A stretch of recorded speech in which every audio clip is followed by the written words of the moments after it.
Hi, I'm Thomas Mohbat. I'm going to go over how to record some drums today. I'm going to go back to the basics and start with the drum kit and try to go through some of the elemental stuff with you and some microphones that I like to use.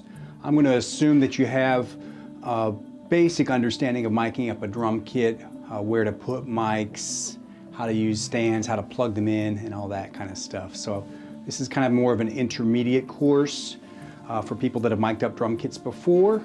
I'm going to go over some of the ways that I like to do it. I've been doing it a long time. I've been drumming since I was about 18 years old. Actually earlier than that, maybe 13 or 14 on the drum kit. And I've been working in studios for about 35 years, so I've mic'd up a lot of drum kits, and I've seen a lot of guys do it their way. Lots of different ways to go about it. Multiple mic situations, everything from 1 or 2 mics all the way up to 13, 14, 15. Sky's the limit. You can really go to town on putting on microphones on a drum kit. I'm going to try to make this course a little unique. I know there's a lot of videos out there how to mic up drum kits. There's hundreds of them probably. So I'm going to try to be a little bit more unconventional about it, and not like I said, I'm going to assume that you know some of the basics and you're looking for something a little different here. I'm definitely the guy if you want to do things a little bit unconventionally. If you don't have a huge recording studio, you are in a tight budget, you've got a limited microphone selection, I understand that, and I've been there, and I'm still there. I don't have a huge $1 million room to record drums in. That would be nice, but then you've got to pay the bills on that as well. I'd rather operate fast and cheap and get a lot more musicians in there than have a beautiful world-class studio that's empty month after month. As I know a lot of them are these days. There's some really great world-class sounding rooms that are going empty because they have such a high overhead, they can't keep their prices competitive with us smaller guys. So don't feel like because you've got a small recording studio that you can't be very competitive and sound great. You absolutely can. A lot of these bigger places are struggling. They're going out of business. I get calls all the time. The guys are wondering how I'm still in business. I've been doing business here in Hawaii over 20 years now, and I've been recording professionally as an audio engineer for, like I said, about 35 years. And I'm still going. I'm not getting rich, but I am working with musicians and bands and artists every week. I won't say every day, but certainly every week I'm getting several different artists in. And we do drums a lot. People are really surprised when they realize that there's a drum kit ready to go, mic'd up in this little room.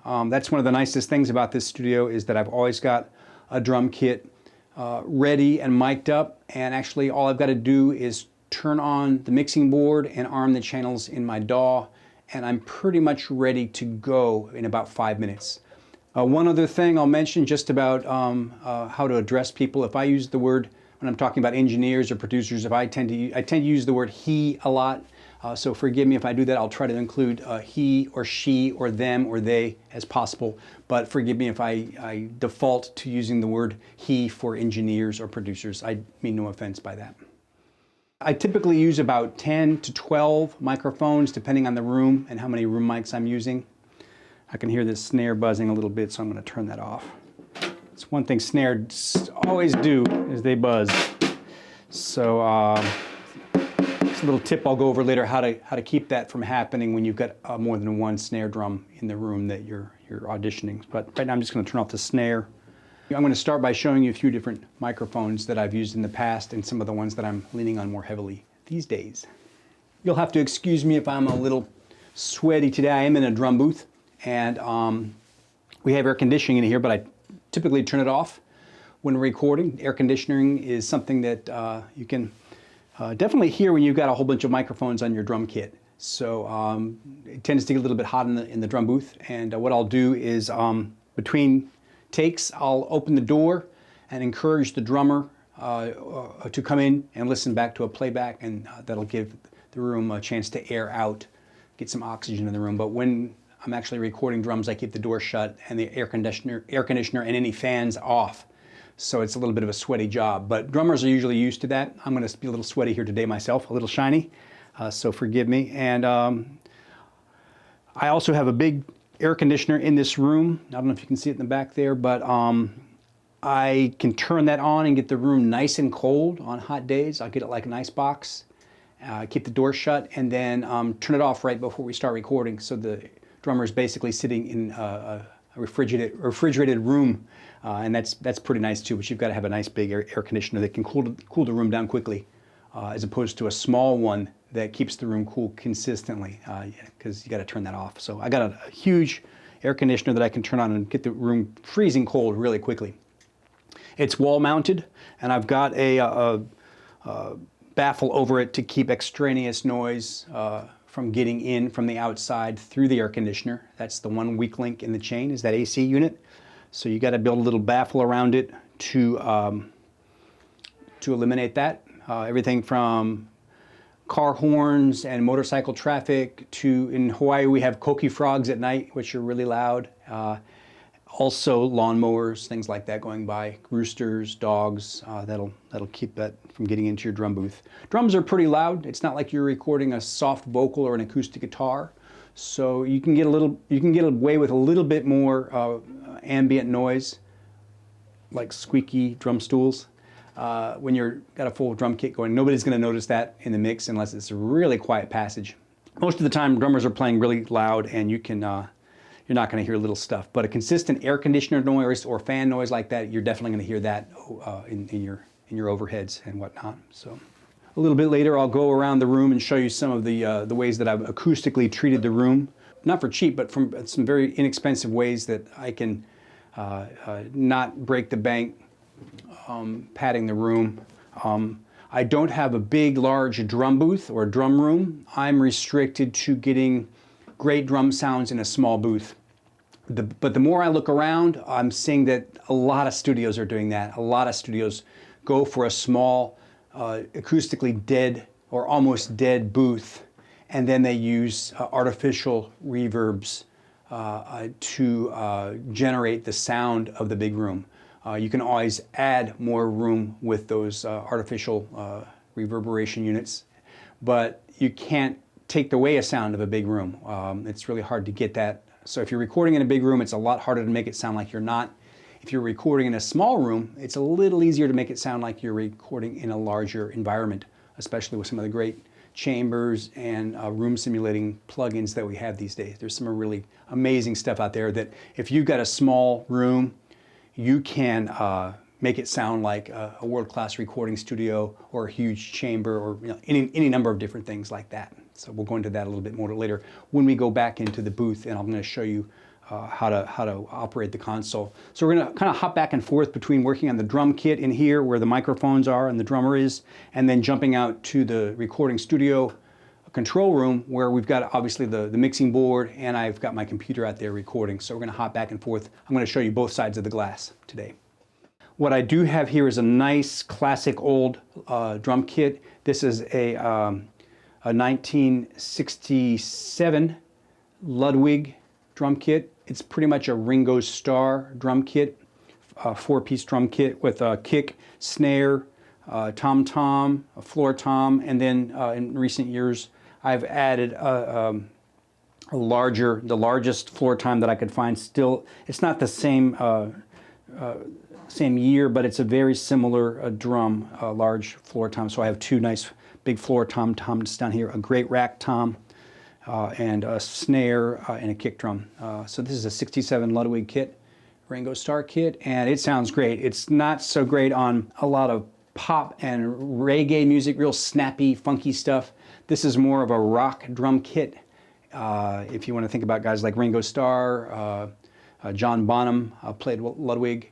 I think Charlie Watts from the Stones, he was playing a Gretsch kit, but very similar sounding kits, old vintage kits, smaller drum kits, pretty modern cymbals on here, in addition to some older Zildjian cymbals that are actually some of the oldest instruments I own.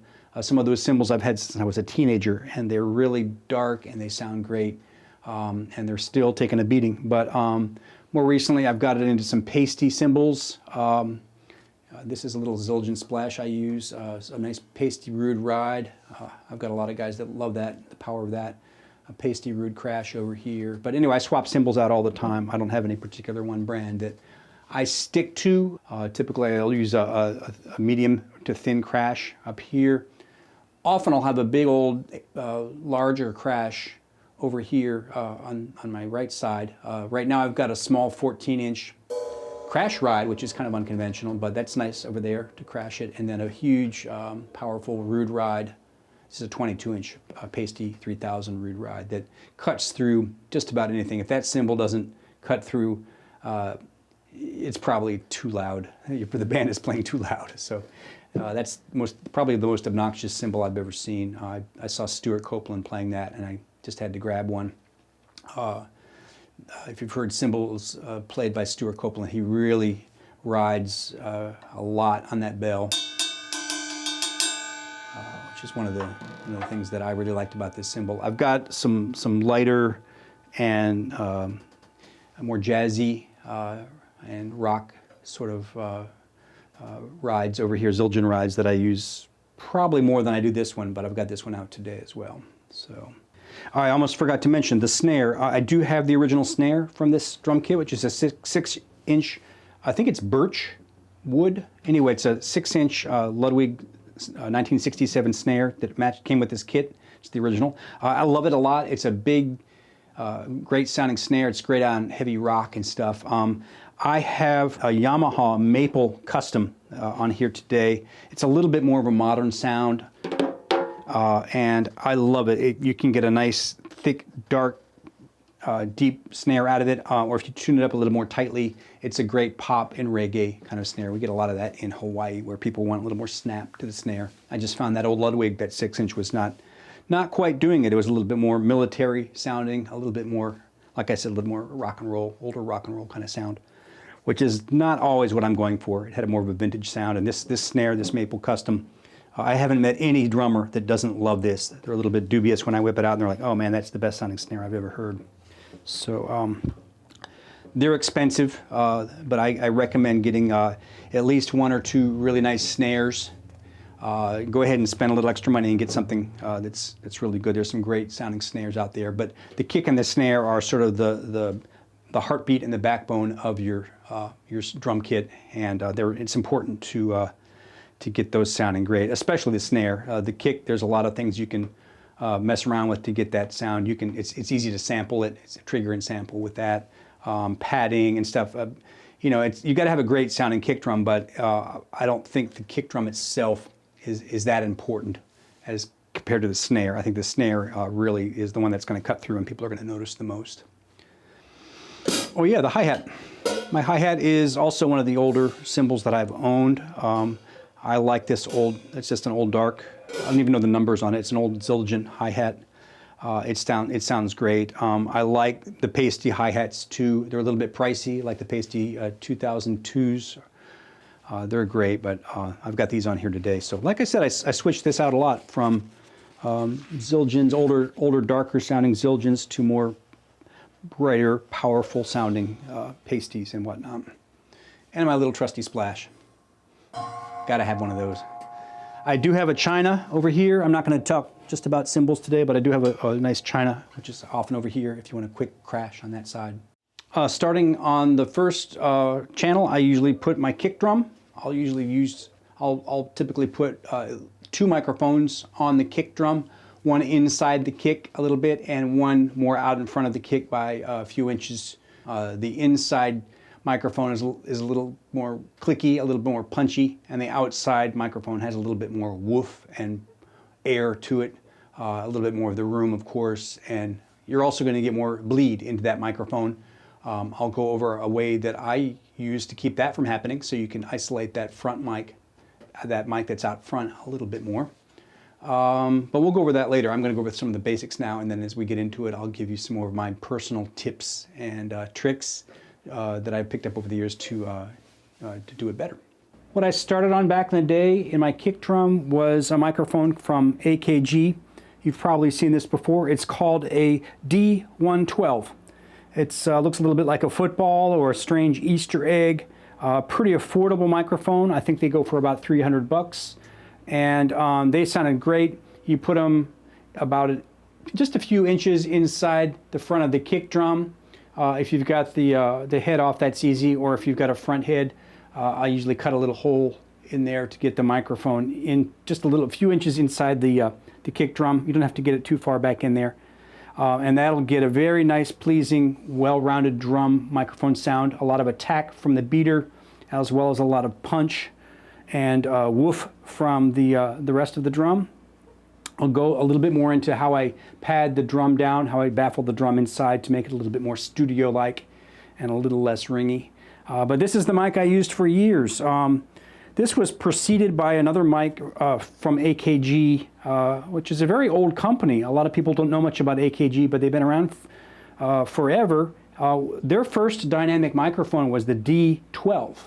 It was a famous little mic. I've talked about it before. It was the first dynamic microphone they produced, and I think it was the first dynamic microphone anybody ever produced.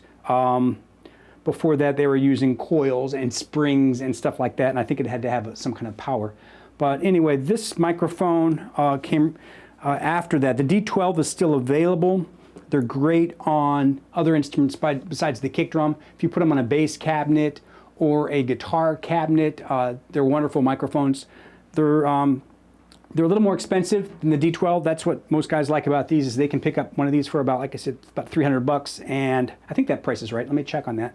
And then you're good to go. You've got a kick drum microphone that's going to last for years. I've had this one, geez, I can't even remember, maybe 25, 30 years I've had this microphone, and it's great.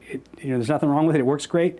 That's what I started off with. This is the front of the mic with the plastic rubbery green protector cap there. That goes towards the enemy.